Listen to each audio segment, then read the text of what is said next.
Perfect. I see the screen, Monica. Looks good. Cool. Now I can't see you guys, but you can.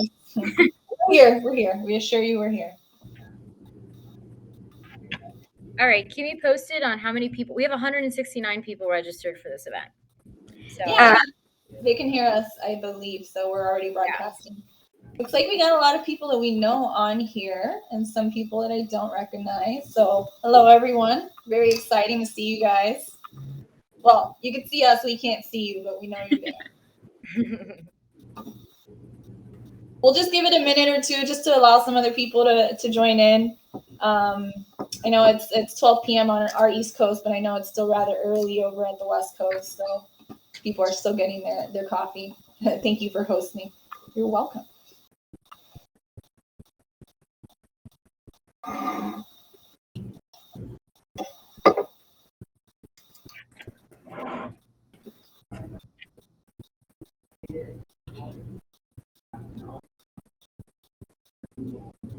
Will this be recorded? Yes. Yeah.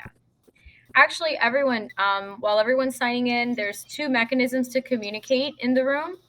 So you'll see on the left-hand menu, there's a questions icon, and then there's a chat icon. So please make sure to use the questions icon for any questions.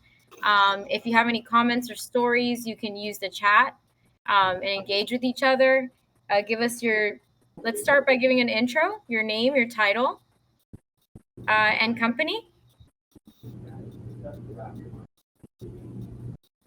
Yeah, we have the pleasure of personally knowing a lot of you guys on this presentation because we've done some onboardings with you. We've helped you on support. But some of you guys don't know each other. So if you want to just pop in there, like Monica said, put your name. There you go. Corrales Aviation, Miriam, Carrie from Qatar, US Sedan in the house. Oh, Fort Wayne. Hi, Fort Wayne. Naples, Pentastar. Coming in hot. DuPage. I love it. I love it. Well, we hope you guys also join us for the following webinars. Next week, we're going to talk about fuel management. The week after, we're going to talk about revolution on the ramp and ramp technology. You guys can find all of the links. We're gonna share the links afterwards so that you can register if you haven't already. And I'm just going to introduce myself. So I'm Monica Sarduy. I'm VP of Sales and Marketing at X1. I bring over 15 years of experience in sales and marketing to the table. I'm also going to chime in a little bit later and talk about some marketing ideas for your FBO. But I'm just going to go ahead and introduce our first guest speaker, and it's Jessica Morse. Hey, guys. So I am the guest speaker for today. My name is Jessica Morse. I am the onboarding support lead here at X1. I was born in California, but raised in Florida, and I have also lived in Michigan and in Texas. I started my aviation career in Texas at Horseshoe Bay Resort Jet Center. I've also worked at AvFlight at Willow Run and went to Michigan Institute of Aviation Technology for my dispatch license. And then when I moved back to Florida, I became the CSM of Apex Executive Jet Center, where I then became an X1 user until I joined the X1 team here. So that's a little bit about my background. Next, we're going to go ahead and introduce Daiana, our marketing lead and support superstar. Hi, guys. I'm Daiana. I was born and raised in Cuba. I came here in 2013. And I started working at an FBO in 2015. I worked there for 4 years. That's how my aviation career started. I'm actually I studied communications, but I kind of merged my communication knowledge with the aviation knowledge. And that's what I'm doing right now for X1 FBO. I'm just sharing that with on the technology side of it for FBOs. Pleasure to meet you all. Our next speaker will be Caroline Corrales, our VP of Customer Success. Hello, everyone. Some of you guys know me, some of you guys don't. Some of you guys use X1. Some of you haven't used X1. You're thinking about using X1. I just want to reiterate the purpose of today's workshop. Thank you guys all for joining. You know, more than just a product that we have with X1, all of the people on our team, as you can see, Jessica, Daiana, and some of the people you guys probably already know from our onboarding team and our support team, is we all come from FBOs. We all come from this aviation industry, and we feel we're in a very unique place where we can share not only our experiences, but kind of advices and things that we've learned along the way, as we have all come from different airports. And you guys know, if you've been to one airport, you've been to that one airport. Every airport is different and every airport is unique. And the more we go to these different airports and the more we meet a lot of you guys out in person, we learn so much too that we're able to bring back and apply to our software, but we're also able to bring that knowledge back and share it with the rest of you guys. So that's the whole purpose of today, is, you know, not so much about the software and the product, but more just about our experiences and having this common place where we can all come together and share our experiences, especially for some of these FBOs that maybe don't have bigger networks that they can rely on, and for the bigger networks too, to come here and share their, you know, their best practices and their advices to some of the other FBOs that may not have a ground to have that communication. So I'll give you some of my background here. I want to start by telling you how I really got into aviation. So I started with, you know, believe it or not, I know I covered this on last year's workshop, but, you know, my first job was at Papa John's. And, you know, in Papa John's, one of the things that they do is that they have you print out these label stickers that have a person's first and last name. So I was there one night on a Friday, and a lady comes in. You know, there's only one pizza box there, so I assume it's her. I could have had a wrong assumption, and I read her name. I'm like, "Hey, Miss Tracy, I see this is your pizza." She was so taken back by the fact that I said her name that she offered me my first full-time job at a 4-star luxury hotel. When I went to that hotel, that's where I really got my first start in dealing with luxury clients and high-end clients. You know, from there, I stayed in that area because I realized it's something that really called to me. You know, I learned early on, I'm more of a people person than I am, you know, book smart or math smart. And I kind of liked sticking to that area. So being in hotels really taught me how to deal with customers. And from the hotels, you know, I applied for a job where at that time it was looking for just people in hospitality background. That's how I got my job at Landmark. And so I kind of fell into the aviation industry. I know some people I met, they loved airplanes and they've been around airplanes their whole life. Their parents had, you know, maybe they were pilots or someone, but I kind of stumbled upon it. And I think I can say this, and it's true for a lot of people maybe on this call. Once you start in the private aviation industry or just aviation in general, it's kind of hard to leave it, right? The airplanes are so unique, the pilots are so unique, the clientele is so unique, the people are so unique. And that's really how I got my start. So that's my resume. You know, I started at Landmark, and then I moved over to Fontainebleau, which is an airport in Opa-locka Airport. And if you guys know, there was a big expansion about a couple of years ago. So myself and Daiana on this call both worked there together during that expansion, right before we moved into X1. So yeah, that's the synopsis of my resume. We can go into the next slide now. All right, so one of the first things we're going to do is put a poll up, and we like to ask, how are you currently anticipating your customers' needs? So you guys feel free to answer the poll inside of the chat. In the meantime, I'm going to tell you a story about a good story and a bad story. So I got the chance to fly down when I was a CSM of Apex. I got the chance to actually fly down to X1 headquarters when we were becoming a customer. And we flew down in a little Cirrus SR20. And we called the FBO because we were running behind and let them know that we were running late for a meeting and we'd like to have our car plainside and when we would be there. So then we take off and we land. And once we get there, there's nobody to marshal us in. There's nobody to greet us. We walk in the front door. The CSR is on her phone. She doesn't acknowledge that we're there. We had to ask for our rental car, and she handed us the keys and said, "Good luck finding it," in one of our 3 parking lots. So as a customer service manager, that was eye-opening for me. I had never experienced it from the customer's point of view. And so it really took our everyday practice at our FBO and changed it because I got the customer experience of it. So sure enough, I brought that knowledge back to our FBO and talked to my customer service team about it. And shortly afterwards, we got to have a good experience from our FBO. One of our base tenants that frequently flied in and out with us was building a hospital. And he was going to the same FBO about 3 times a week for a couple months while they were building this hospital. And he said, I overheard him and his wife talking about how they were having to leave earlier and earlier flying into this airport because they knew they were going to have to spend at least 20 to 30 minutes filling out a card that had their name, their phone number, their email address, their tail number, all of their information that they provide every single time they arrive to this FBO. And so he was just talking about how it was frustrating that they should have this, they've been customers for years, and it was hard because they were on a tight schedule. And not only that, they almost never had his rental car ready, and he would have to then rent a car when he got there. So instead, what we started doing is every time he would call and let us know that he was heading out for this project, we would call the FBO ahead of time and say, hey, Mr. So-and-so is on his way.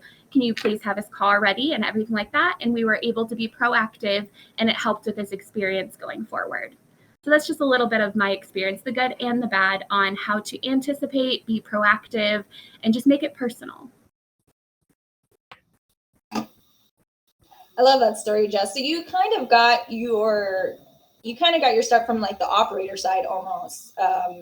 How you got to experience an FBO. It wasn't as an employee in an FBO. You actually got to experience as the passenger and the operator. Yes, it was very eye-opening. Again, our president at the time was very big on flipping the script, and he even did example calls where we would call other FBOs for something small like pricing, right? We would call and say, hey, I'm bringing in a sovereign. What are your handling fees? And somebody would say, it's $600, thanks, bye, and hang up. Whereas instead, it could be, are you guys planning on coming to see us? These are all the services that we have to offer, making that connection right there from that very first pricing phone call that we all get 100 of a day. Right. Trying to extract the information, even if it's just a simple, hey, what are your prices today? First impressions. Absolutely.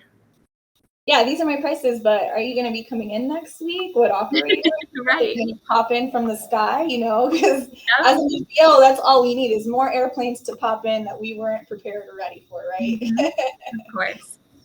So I want to talk a little bit about the psychology behind customer service. There's a study we put here, we'll put a link to it afterward, that it shows that 70% of your customers, the way they think of your product is not your product itself. You could have the best product, you could have the best service, you can have, the most expensive FBO on your block in your state.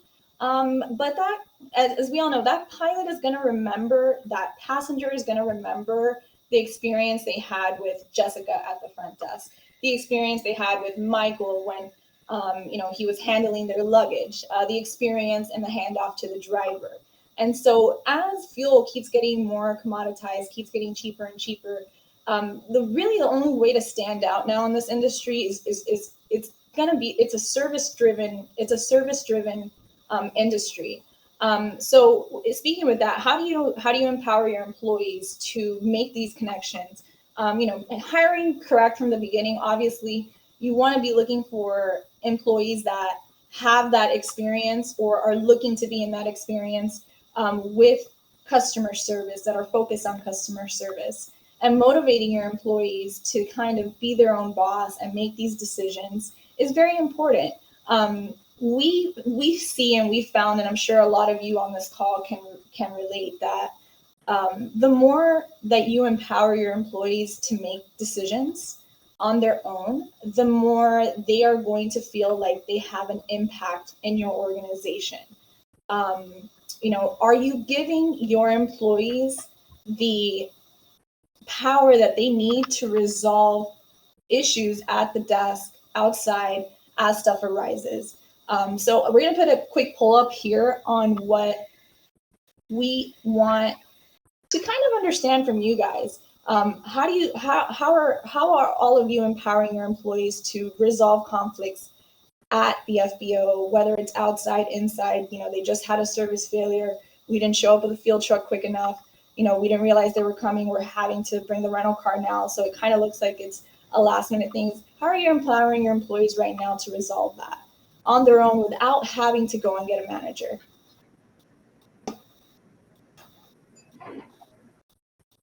And I'll give you guys a second here to respond.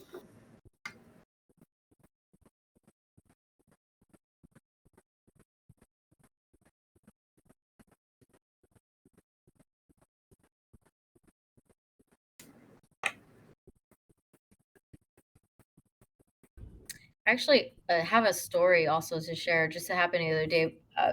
You're so important at the front desk. My sister went to a doctor's appointment. She's in pain. She's running late.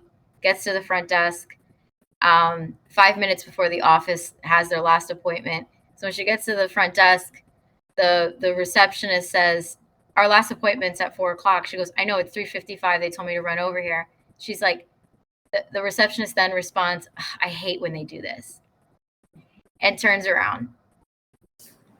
That right there was such, my sister's going to switch doctors because of that one instance, because her needs were in front of the customer's needs. So you are a representation of the brand, right? Of your FBO. So that's going to go into the next slide. But I just thought of that story right now because it's so important. That person works the front desk and just was literally a reflection of the company. And in a matter of minutes, you just lost brand loyalty right there, or company loyalty. Repeat business. Yeah. Repeat business. So, as managers, as employees, having conversations with your employees, are you giving them a limit at the desk to take care and handle these issues on their own? A lot of these airports are 24 hours. Some of your airports have call out times, and maybe that same scenario could possibly happen where you just have an airplane that lands 10 minutes and then you have to go and call one of your employees to come in. How do you get them to stay motivated? And we go back to keeping your employees motivated by allowing them to make decisions. Are you guys having regular meetings with your employees and allowing them to come up with solutions on their own? They're the ones that are going to be at the front desk having to deal with this. So, for example, in my previous jobs as a manager and as a supervisor, I would always fight to at least give whoever's on shift or whatever's leading my shift to have some kind of salary, not salary cap, but some kind of compensation cap, where if they needed to quickly think on the spot, they have a disgruntled customer in front of them, they're mad for whatever reason. Usually the reasons are out of your control. The car didn't show up on time, the services weren't communicated correctly, but they're there nonetheless at your front desk, and making their voices known to whoever is behind that desk. Being able to quickly give them some kind of courtesy compensation, whether it's a free night stay at a hotel, if you have these agreements with your local, let's say, golf course or your local movie theater or anything in that area that you can, I'm really sorry that this happened to you. We want you to, we understand, we're doing the best that we can to get this resolved for you. In the meantime, let me give you this. If you have any on-site food or beverages that you could offer them and comp them for, all the tools that you can and have to give your employees to empower them and make these decisions. We just wanted to add that in briefly. And that's customer service, one-on-one type thing, but we wanted to put it in here just because it does follow up with the brand recognition. And again, your customers remembering your brand and your FBO are going to be remembering your employees. And so if your employees are empowered to make decisions, to take care of the customers, they're always going to feel like that company is theirs and they're treating that company like their own. And that's what we want. We want our employees to always act as if it was their business. So yeah, we'll go on to the next slide from there. Do any of you guys have any experiences like that, or anything you want to share with us as in terms of how you're empowering your employees to make decisions like this?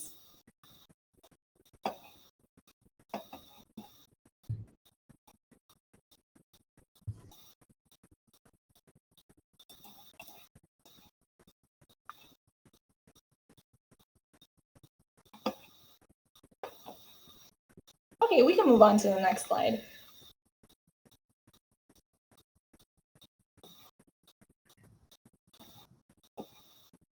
All right.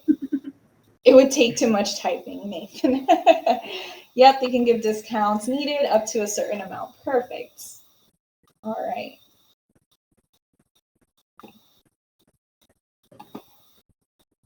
All right, and I think we kind of covered this slide here, Monica, if you want to go to the next one. All right, so we're going to put a poll up, and, we added these polls on this presentation because we have our thoughts and ideas of a lot of these questions that we're going to share with you guys. We also want to hear your feedback of what a lot of these polls and questions are. What is your idea of a VIP? I was thinking about this. We were having a conversation internally about, the word VIP or the term VIP. And I personally don't like the term VIP.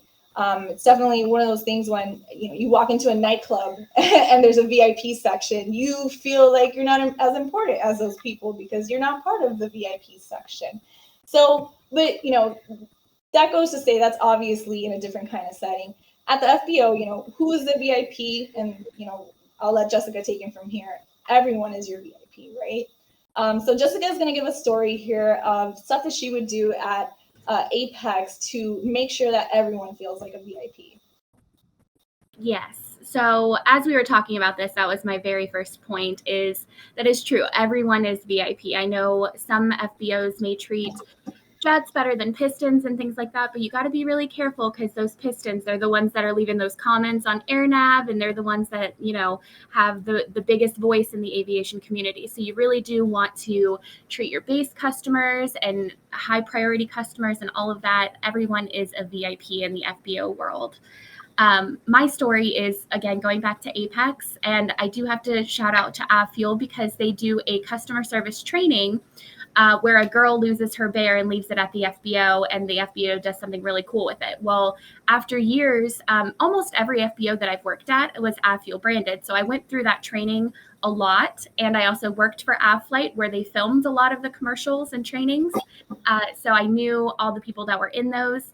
But with that training, I'd seen it so many times, and we actually got to experience it at my FBO. We had a little girl that was going with her family on a trip, and she had left her bunny, Luna, at the FBO. And so we decided to take Avfuel's idea, and we ran all around the FBO with a line guy. It was on the weekend, so it was very slow for us.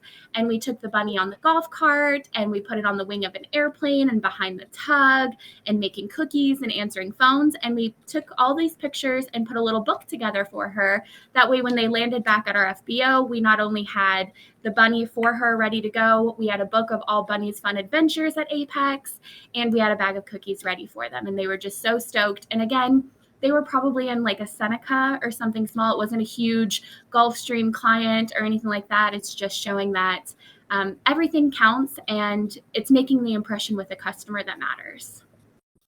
Absolutely. We should be treating everything in a Seneca to Gulfstream exactly the same. Just the only thing that's different is where you park them. That's it, right? Everything should be exactly the same, no matter what. Do you have any staple amenity customers that customers remember you by? I think, Jess, I was supposed to let you read that poll, but I want to go back to read some of the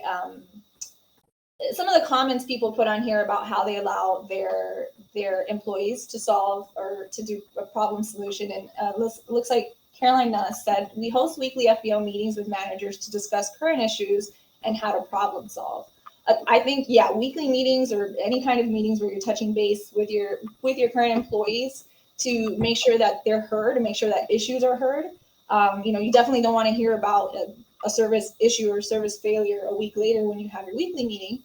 I'm sure by then you guys already know about what had happened, but giving them the tools to how to de-escalate situations in those meetings, I think, is very important as well.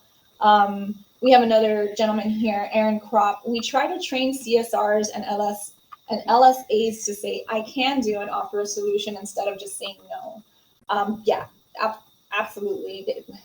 How if I went somewhere and they were just flat out like, no, we can't do that, I don't care where I was, I'd be like, wow, they don't want me here. I want to leave. I don't feel wanted here. So me too. So going back to, what do your customers remember you by? So yeah, you guys are all from different towns and different places. Is there something that your customers remember you guys by at your FBO?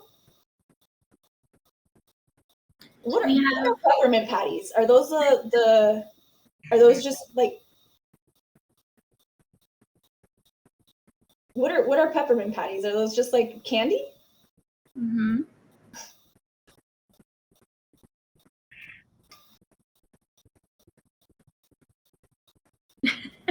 Nice. A lot of people are big on ice cream. Yeah.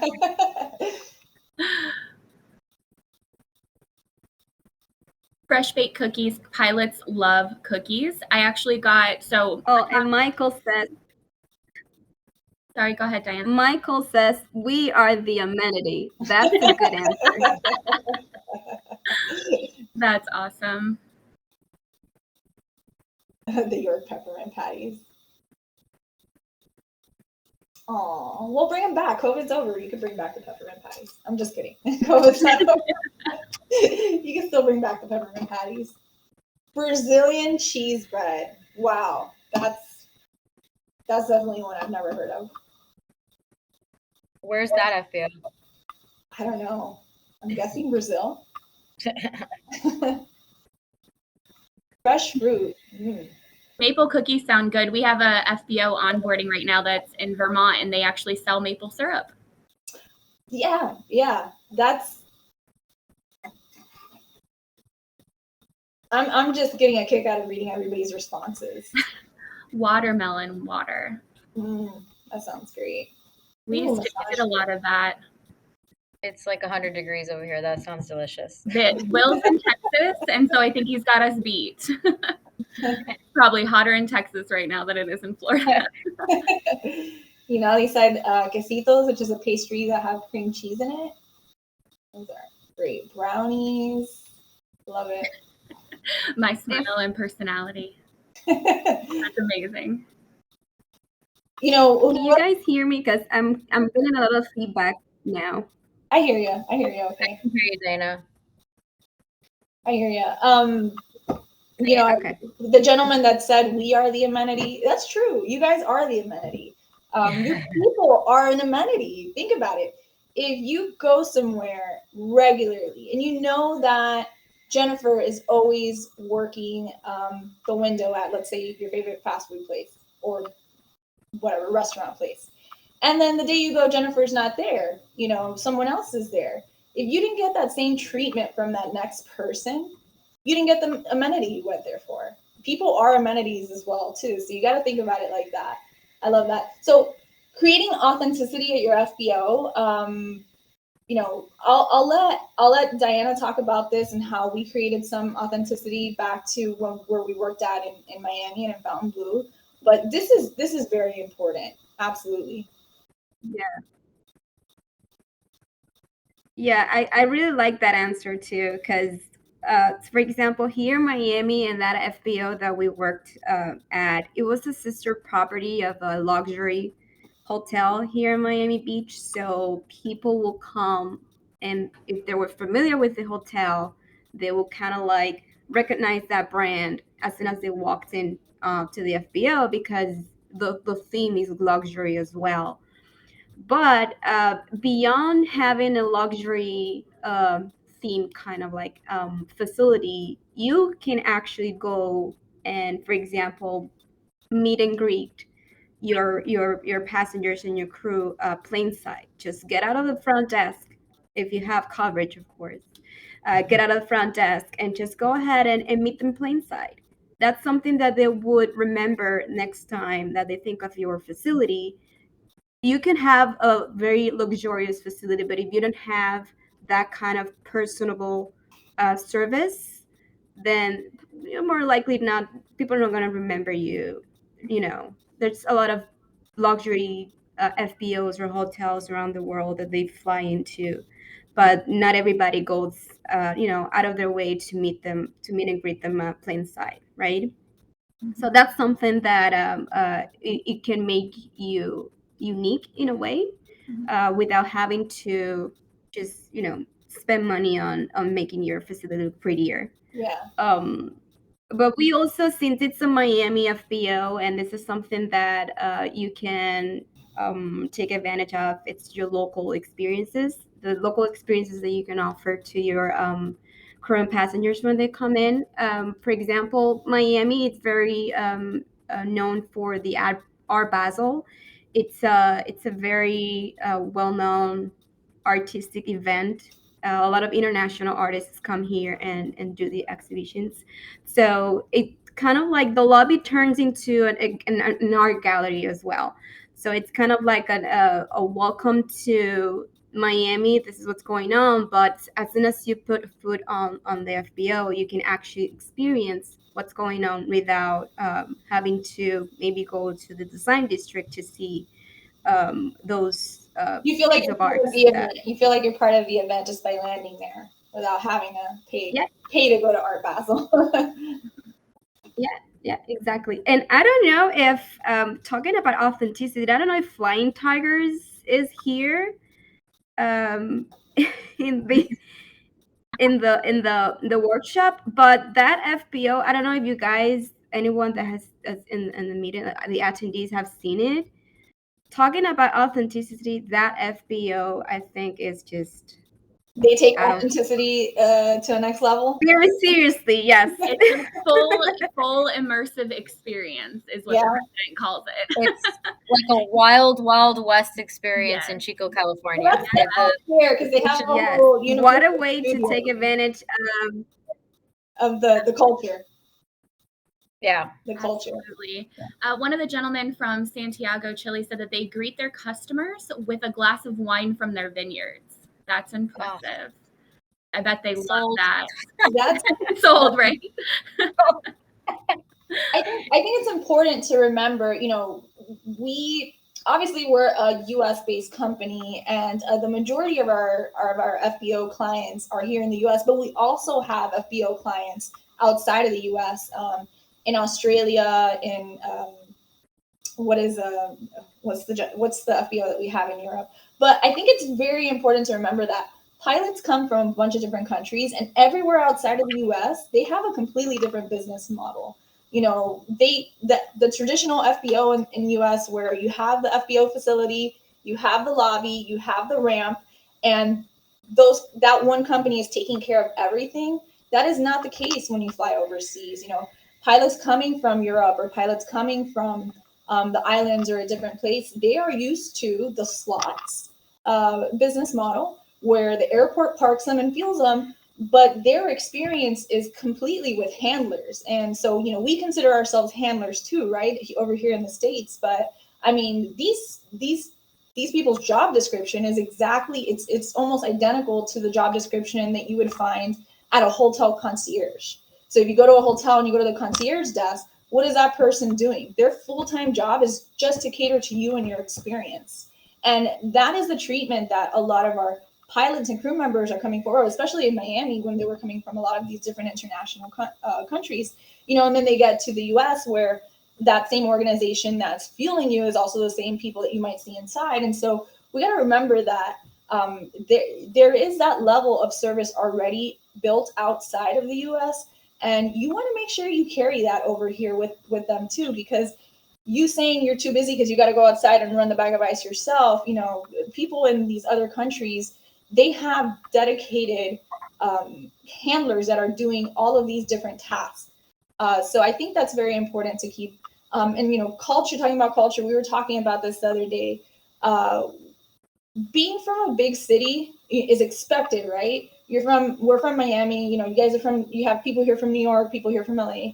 When I go to New York, if I go to FBO in New York, maybe I would expect to get a New York slice of pizza or a bagel or something like that. That kind of stuff is expected. But I think what really resonates with pilots and crew members is when they know a lot of those hidden spots in those local towns across the country. They want to be able to say to their friends, oh man, have you been to this spot in Idaho? They have the best barbecue, you would never know. Or they have the best Thai place, you would never know. And I think it's just as important, if not even more of a bragging, boasting right for crew members when they know all of these spots at these different smaller towns throughout the U.S. that wouldn't be, you know, what you would expect it to be. Like I always use Naples as an example. Naples in Florida. It's not one of the bigger cities that we have in Florida, but every pilot you go there, when you watch their lobby, they all know about that. Nathan, you'll have to correct me on the name here. It's Michelob Barbecue across the street. One of the best barbecues here in Florida. I've been there myself. I can say it's great. But be your local guide to those customers. When you're looking up travel tickets, when you're looking up at TripAdvisor, when you're looking up what do you want to do when you go on vacation, those articles that you read, those YouTube videos that you see, those, you know, top 10 list of things to do, if your front desk and your line service is not mirroring those kind of answers, you know, that's where you want to head to. You want to build on your authenticity in your local town. Yeah, and it's not that complicated. Actually, being authentic is actually probably just very the norm to you, but the visitors are not from there. So here, I mean, Havana Nights parties are like a dime a dozen. But if you're from the Midwest and you've never been to Miami and you're invited to a Havana Nights party, that's something that would be You remember authentic. Yeah. And yeah, it's memorable and it's authentic because it really is from the area. It's something that the people enjoy to do. It's something that's a pretty common theme in the community. So, you know, being authentic also is, look at it also as a way to simplify. It doesn't have to be something exotic. Authentic is actually something very local, very organic, that is exotic to somebody else. If I go to Arizona or somewhere in the Midwest, I want a little cactus, or I want someone to tell me where's the best spot I can go and see a sunset, because the sunsets out there are incredible. And I want to be able to, hey, have you gone over here and seen the sunset at this time? If I'm a crew member or a passenger, I'm going to really enjoy that. I'm going to take pictures back to my crew members, my other friends, and be like, look where I just was. You know, and it's not just work for them. Then it becomes vacation for them when they travel too. They see you as kind of a vacation. Like, can't wait to go back to this spot over in, you know, wherever it may be. And I love what Carol said, act locally, think globally. And that's absolutely correct. You're thinking locally and what's different and makes you different. Over here, I'm in the Space Coast of Florida. And so we'd make sure that all of our customers knew if there was a rocket launch going on. I can hear it from my office and see it from outside my window every day. So it's nothing new to me, but rocket launches are pretty cool to other people that don't get to see them all the time. They're very cool. They're very cool. So all this leads a little bit into marketing. So let's think about what events and experiences are unique to your area. And as someone in marketing, I always say that you have to make an event out of an event. So there's probably a lot of opportunities at your FBO to market your location, just literally piggybacking off of events that are happening locally.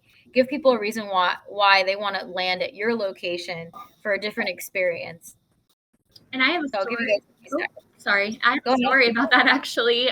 One of the funnest things that I got to do was NASCAR. And some of you guys have probably done NASCAR before, so you know how insane it gets. But at Willow Run, when I worked for Aflight, we did the Michigan race. And it was twice a year, and it was insane. I mean, lines and lines of aircraft, 250 rental cars, lots and lots of movements and activities. But we always made sure, since we had the same pilots every year with the same flight departments, we would throw a huge customer appreciation barbecue grill out on the ramp, and all of the pilots knew each other because they travel to all these different locations together. So, right, they're going to all these different races in all these different cities. So they all are friends. And so it was really cool to just have like a barbecue cookout for all the pilots to gather around and hang out with each other, and for us to learn a little bit more about them. I love that. There's so many. We have another FBO and you guys on the chat, what is something that's unique to your area that only happens in your area? Give us some feedback. What are some events? For example, we have an FBO in the Kentucky area. They get slammed when it's the Kentucky Derby.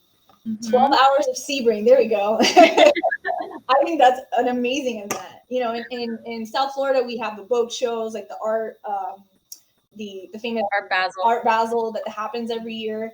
But there's so many cool different events throughout, all of the different countries that you would be surprised what towns get busy for. Packers games, yes.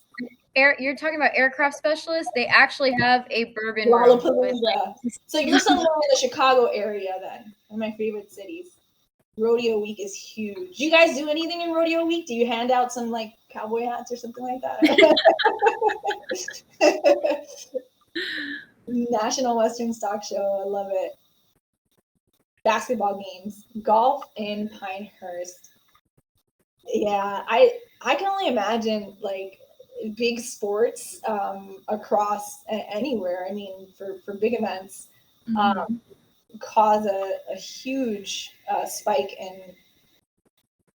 in travel. We have a Rock the Park, which lasts about 5 days once a year. Where's that, Rock the Park? So Angela is in Canada. Oh, so it's like a concert event series. It sounds like it, yeah. Cool. Love it.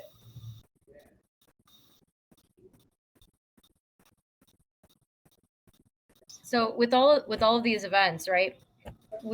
I guess from an FBO standpoint, they look at when's going to be the busiest time. Like, when are people going to be flying in? Is it going to be the day before, the day of, or are there pre-parties that are happening a week before these events? Like in Miami, we had mentioned we have Art Basel, right? Doing maybe like a creative installation. Get an artist that's from the area and doing an installation at your location so that it's there for the duration of the week during Art Basel, or knowing the time that people are going to be flying in, maybe doing a cocktail reception, like a casual cocktail reception for the visitors of Art Basel. And all of this gets the passengers to love you. And I know that there's two different audiences. You've got your pilots who are your primary clients, but then they also have passengers. And so by influencing and getting the passengers to really fall in love with your location, fall in love with the service, you have to think of also their needs, which we talked about how to make them happy in the previous slides. But why? So the passengers can push their pilots on certain locations. So if they genuinely enjoyed your location, most likely the next time they fly or the next year comes around, they're gonna say, hey, how about that FBO? Can we land there again? I really enjoyed the bourbon tasting before the Kentucky Derby. So getting the passengers to love you is really, I think it's really key in FBO marketing. Again, create themed experiences to complement your local events. Don't reinvent the wheel, and look at your event calendar and build an event calendar ahead of it in advance, and create events at your location that are going to create like a brand loyalty and an experience that people really will remember, that it'll resonate with them. Also, think of partnerships with the local events, maybe discounts for your pilots while they're in town. So reach out to local businesses that may need more traffic, and reach out to those holes in the walls that everybody loves. Like Caroline was saying, that location that you would go to, that you enjoy, whether it's the chicken wings or the hibachi place or whatever it is that you like, and recommend it, and build an actual partnership so that you can send your people there and they get taken care of because they get a little discount. Also, something that is done a lot here in Miami with like larger brands or brand activations. So if you have it could be a beverage company, it could be Bose headsets. Marketing companies are always looking for venues that they can exhibit all of their products, and then it adds value to your lobby.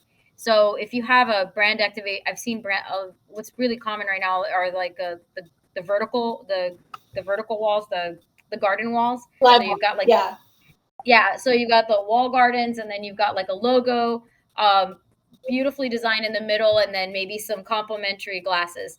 That usually it's at no cost to you. The agency is actually just looking for a venue so that they can highlight products and target people locally.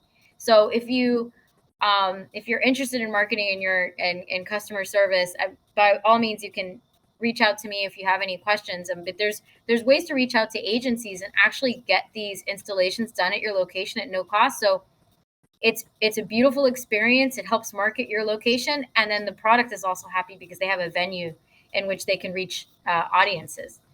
Partner up with the fuel providers. I know everybody does have great relationships with their fuel providers. Find out, stay in touch and see what they're doing. Reach out to them, see if they can provide you maybe with some swag so you can hand out to your pilots. And your brand story. For example, here at X1, people ask us where does your name come from? What is X1? Why X1? So X1, as a lot of the av geeks already know, the X1 Bell was the aircraft that broke the sound barrier. So for us, our brand story is that we're going to continue to break barriers in aviation. So that's why X1 has, as a namesake, that's why we have X1 FBO. So if you do have a brand story, sort of incorporate it in conversations. And again, it's all about making an impression on your audience so that the message resonates. They always remember that where they landed, and it wasn't just another pit stop. So does anybody here know if they have a brand story? What's the story behind your name? Or is there a mission statement or something that you guys are told to repeat and talk to your clients? We can give them some seconds to answer, Monica. Sure. We got a lot of cool responses on these special events that I'm going to read out here. Okay. In the meantime, while some people answer. Very cool stuff. So for those towns that have a lot of the sports in there, do you guys do anything like, if you have T-shirts for one team versus the other, do you do some kind of rivalry fest over in the lobby? Like in our local grocery stores here, anytime that there's like a sport event or something, when you go in, it's always divided. Like the chips on the left are purple and the chips on the right are red, because they're marketing for that local sport event going on. So I'm just curious to know if you guys do anything similar like that, especially when you have, like, I think some person said that they're in between like 3 colleges. You have 3 big colleges like that, so I'm sure that a lot of people go in there representing, even lanyards, having lanyards, local lanyards from your colleges to give out would be a cool place.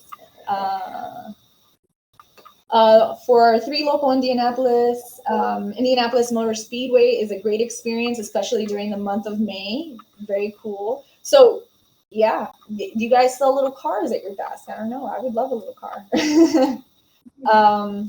What is Rough Rider football? Is that the hold on. It's like American football. Tell her.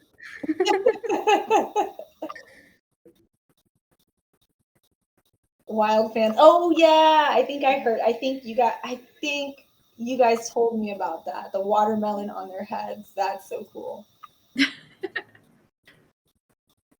Coachella rave and beaches. Coming out of the FBO with a bunch of neon glow sticks. Like, how cool would that be? The flower heads that they wear to Coachella a lot. Each day is a different theme: 80s, country, etc. And so is that at the FBO? At the FBO, you guys have a different theme every day? That's interesting. Yeah, I read that. The 80s one day, and then it's just different one each day. It's cool. I love that. And you got to give the customer something to join in with you, right? So if your team is dressed up as the 80s, then maybe you're giving out some of those 80s sunglasses, those old school Ray-Bans to the customers when they come in. Doesn't have to be the Ray-Ban brand, obviously. And these are all really cool events. And sometimes there's opportunities last minute make a negative into a positive. With for example, the fires in California, when those happen, creating an initiative inside of your FBO, because it's happening now, and you could do something to help, maybe pick an organization and raise money or donate things for a drive. So there's also those opportunities for social cause marketing, and it's not always something that's maybe as fun, but it's impactful. Yeah, absolutely. Yeah, we have an FBO out in Central California that, you know, their busy event is not a nice and sexy busy event. It's fire season for them. So they get inundated with, you know, helicopters and government aircraft, and that's when they have to be on their best. And to have some kind of relief for those crew members that are working those 24-hour shifts indoors, and then other passengers flying in that are just flying in to go to the area, they also see these military aircraft and they feel like, oh, they feel overwhelmed by what's going on right next to them. So allowing those passengers that are coming in and kind of watching these helicopters that are going out to put out these fires, giving them some kind of reach where they can make an impact or give a donation. And your FBO is kind of hosting it, and it, you know, makes them feel good when they leave your FBO that even though they just saw these helicopters leaving, they don't know if those people are going to come back on time. You know, they still feel like, oh, well, you know what, at least I donated something to them. It doesn't have to be a donation either. It could be anything. Did we have any interesting brand stories to share before we go on to the next slide? Yeah, Tara. Cutter. Who wants to read that one? I can do it. So we have a couple people from Cutter on. I know I've seen Carrie, which is at Albuquerque. Tara's at DVT. We've got Will on here from Georgetown. Cutter's a really cool story because they're probably the only one left that is a family-owned and operated FBO, a network of FBOs that are still growing to this day. So her comment says, what started as one man's passion for flight has grown through 4 generations to become Southwest's premier aircraft sales and service provider, founded in 1928 by William P. Cutter. As the oldest continually family-owned and operated FBO in network in America, Cutter has decades of experience of providing the best service for outstanding value. So it's really cool to see, and when you visit their FBOs, you can tell, like you feel like family, and all of them do. They have a really close relationship with each other, and it's really cool to see. So that family oriented bleeds through with their service as well. Founded in 1928. I feel like Tara didn't even copy and paste that. She just wrote it. Like she knew it. It's such a cool story too. He was definitely a pioneer of the aviation industry for sure. Jim Wiley. I worked at AirVenture for years. Anyone know that guy, Jim Wiley? You know what company he's from? Doesn't ring a bell. No. All right, what do pilots really want? So I think we're getting to the end of our workshop here. We had a lot of material we wanted to talk about, and we found it hard to kind of narrow it down. So we apologize if we rushed through some things. You know, what do pilots really want? Actually, we came up with some pinpoints that we have seen that pilots really want. If you guys want to add what you guys think pilots really want, but Daiana, you wrote the first point, right? Reward points. Maybe. or reward points. I remember working at I think it was Landmark. We had to switch from Signature to Landmark, and pilots that could not get their aft trip points at our location were so upset. They were very serious about their aft trip points. And it's kind of hard, right? A sporty crew car. Every crew, I swear, when they walk through the door, asks for the Porsche. They want the Mustang, the Porsche. Yeah, of course. So we kind of want to end this part of the workshop with anticipating your customers and your passengers' needs. And I'm going to say a story that we say on every demo, we say when we're doing onboardings, when we're doing the trainings in person. And all of you, I'm sure, can resonate to this. You know, working at an FBO, we typically get an email letting us know that a aircraft is coming in next week at this time. They give us the tail number. They give us the type of aircraft. You know, services. The pilots will let you know closer to arrival time. You put that in your system, whatever your system may be. And 5 days before the arrival, maybe the pilot or the dispatcher or someone calls you, orders catering. So you go back into that request, you put in that information. A day before or the day of, the pilot calls you, hey, we're going to be there at a certain time. We're going to be needing a fuel truck. We're going to be needing our rental cars, plane side. We have passengers, and we're going to be quick turning, park us over here. So, we have the aircraft en route 10 minutes before they land. They call you on the air rink. Hey, I'm tail number November 1234. We're coming in. We're going to be needing a rental car. You're going to be doing a quick turn. We have passengers. Please park us here. Now the plane pulls up. You marshal them in. That door opens. What is the first thing your line service asks those pilots? What can we get for you? What can we get for you? They already know. You probably told them on the radio, but it's just that impression. They have already called your company and told you several times what they've needed. But because of the dynamics of how the current FBOs are, because we're giving everything over a radio chatter, because we're not providing our line service with the data that they need to be prepared on these arrivals, we can really change the dynamic of that arrival too. As soon as that door opens, hey Cap, I see we got your rental car. We parked you here because you're quick turning. We have, we have a field truck on the way. Is there anything else we can get you? And you can see the pilots feel like they're taken care of. Just like when you go to a different, when you go to a repeat business that you are a regular there and they know you by name. Hey, we got your regular for you. We got that coffee for you. You feel like you're taken care of. So we want to leave you on that note. What technology are you guys currently using, if not X1 single point, to help you have that kind of interaction with your customers, to anticipate your customers? If you guys are using other tools, we wanted to open up the floor and let you guys ask and give us your feedback on what else you're doing to anticipate your customers' needs. Yeah, we've got a few answers on the poll already. Thank you guys that are saying that X1 coming soon.